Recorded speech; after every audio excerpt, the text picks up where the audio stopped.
Hello friends, welcome back to the new video guys. Today guys we are going to talk about guys Samsung phone Wi-Fi setting guys. In this video guys I am going to show you guys how can you unpair your Wi-Fi network, which Wi-Fi network guys you have paired your Samsung phone and guys you want to unpair it. So guys how can you unpair? In this video guys I will show you friends.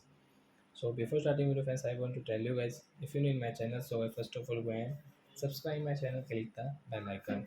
So it's now time to start video. And first of all guys, open your phone setting to unpair your Wi-Fi network guys. Which Wi-Fi network guys you have paired and guys how to unpair. So guys you can see your connection setting. First of all setting, tap here.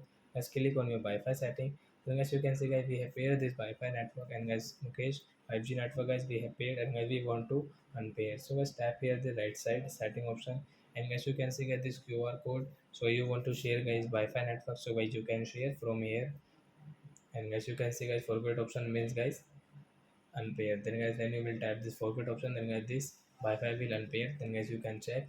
So guys when you will pair guys you will have to enter password again. Then guys you can use this Wi-Fi network, otherwise not. So I hope friends you have understood how to pair how to unpair Wi-Fi network in our Samsung phone. So guys that's it. That's it guys. Thanks for watching my video guys. Now we will meet on guys next video guys with new topic. Before going guys, please go and like my video, subscribe my channel. Bye bye friends.